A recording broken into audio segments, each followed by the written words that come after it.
Do you know what is astonishing? The human brain contains over 80 billion neurons, which is roughly 10 times more than the number of people on Earth. What's even more fascinating is that there are trillions of connections between these neurons, which make the brain unbelievably complex. However, it is difficult to study human brains as they tend to be located in our skulls and are therefore not very accessible. So we need to find other ways. And one of these ways was found in 2013 when brain organoids were made in a laboratory by Madeline, Lancaster and the supervisor Jürgen Knoblich. These brain organoids or mini brains are grown in petri dishes and they help us to understand brain development and brain diseases. Alright, growing brains in a laboratory might sound a bit scary, but I can guarantee to you that you will be relieved and also excited by the end of this video. My name is Steinig and welcome to another episode of My Hair is Becoming Longer, and let's discuss some crazy scientific inventions. Today's topic are brain organoids, how we can generate them and how we can use them to study different diseases including COVID-19, Zika virus infection, schizophrenia or depression.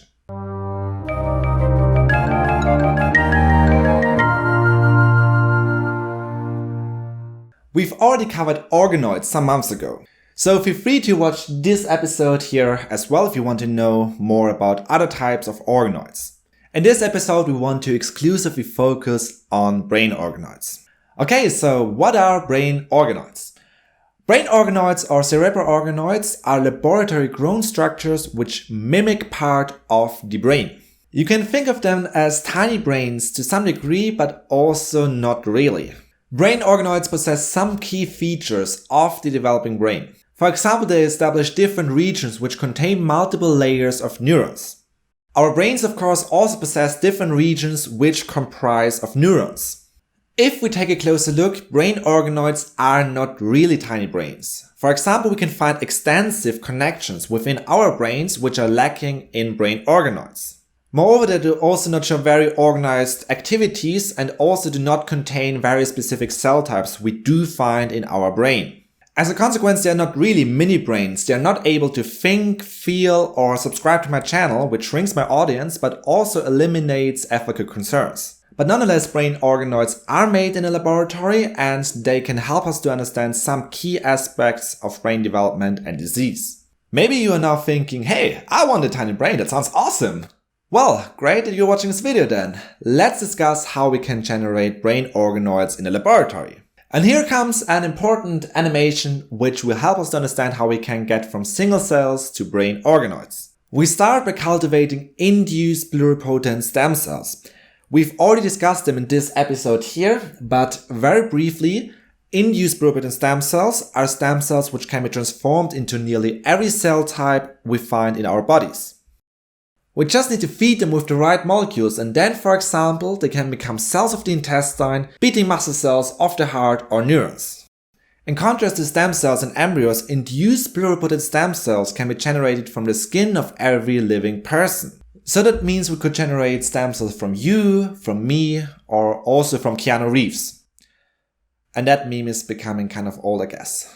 After we've cultivated enough induced pluripotent stem cells, we provide them with a cocktail of molecules. These molecules activate mechanisms in the cell which slowly transform them into different types of cells. If we now take a look at our petri dish, we will see a growing cell ball. This ball is called an embryoid body. And embryoid body just tells us that we can find cell types here which are also found in the developing embryo. Some cells slightly become more and more similar to neurons or skin cells or muscle cells. Okay, so now we have a bowl of cells. Quite impressive, right? But you came this far, so I guess you want to make a brain organoid, right? So then we come to the next step. We add certain molecules to our cells so that they become more neuron-like. You see, we slightly start to influence how we transform our stem cells. After a few days, we transfer our cell ball to a droplet of mater gel so that it can grow further. This gel is often used if you want to make organoids as it helps to maintain the structure and the integrity. There's now one issue arising. If our organoid becomes bigger and bigger, cells in the middle will get less oxygen and nutrients. As a result, they will start to die. And therefore, we now put our brain organoid into a spinning bioreactor. The bioreactor helps us to provide cells in the middle with enough oxygen or nutrients.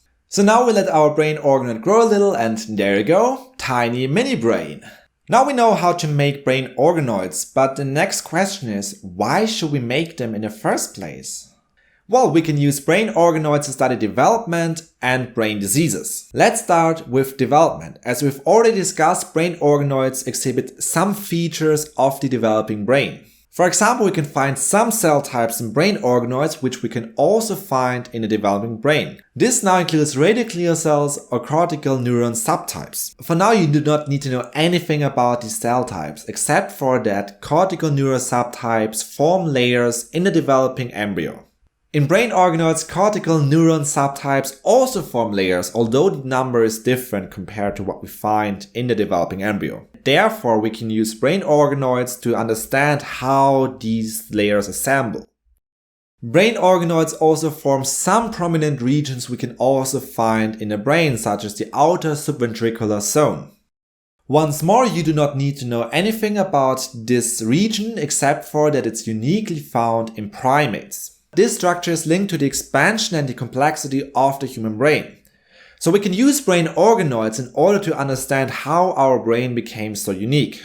But there is one major challenge if we want to study development using brain organoids. If we grow brain organoids under the same conditions, they are sometimes very different from each other. You see, small changes in their environment, such as having a bit more or less of a certain molecule, can heavily influence the development of brain organoids. And it's really not a great feeling if you've worked on an experiment for several weeks and then suddenly you cannot repeat your results due to some random factors. Other very important aspects of brain organoids include their applications in studying infectious diseases or neurodevelopmental disorders. You might remember the Zika virus epidemic in Brazil, which happened a few years ago. Over the course of this outbreak, over 8,600 babies were born with malformations. In these cases, the sizes of their heads were significantly decreased, leading to cognitive impairments. Initially, the scientists were puzzled. They tried to identify the cause of this outbreak.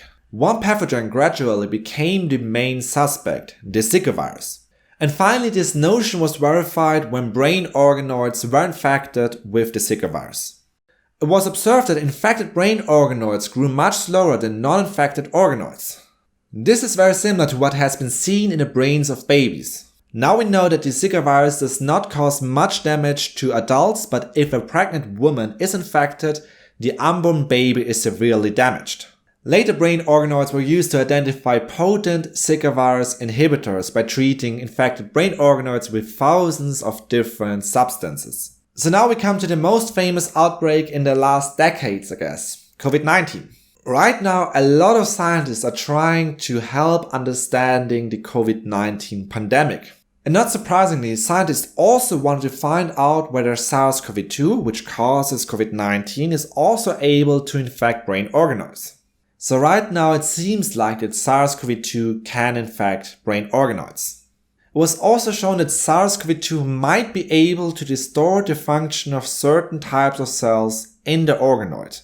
This might explain the central nervous system damages which have been reported in some cases during this pandemic. But don't forget that many studies are published very quickly right now and we need further confirmation. Other neurodevelopmental disorders are not caused by a virus, but instead by a lot of different factors. Schizophrenia, depression, or the autism spectrum disorder all fall into this category. Brain organoids can be used to study some aspects of these diseases. For example, we can try to analyze how mutations in single genes can influence the progression of these diseases. In one study, brain organoids were generated which had a mutation in the gene DISC1. DISC1 stands for Disrupted in Schizophrenia 1. That's a nice name for a gene. Although mutations in DISC1 have sometimes been reported in autism spectrum disorder, depression, or schizophrenia, it is not well understood how this gene influences neural development. By using brain organoids which have a mutation in DISC1, it was found that so-called radial glial cells seem to be impaired in cell division. You might remember radial glial cells from earlier in this video, and I said that you do not need to know anything about them, but now you need to know something about them. And what you need to know is that radial glial cells are found during development and they make a lot of neurons. Mutations in DISC1 seem to affect the ability of radial glial cells to make more neurons. This can then lead to disorganized structures and contribute towards the aforementioned diseases. So, I hope that you saw how remarkable brain organoids are. Although we cannot call them mini-brains, they really help us to understand several aspects of neurodevelopment and disease. And I also hope that you enjoyed this episode. If so, feel free to leave a like and also subscribe if you're new here and hit the bell button. Let me also know in the comment section if you want to hear more about organoids, since they are fascinating and we've only covered a tiny fraction so far. And with that, I'll see ya.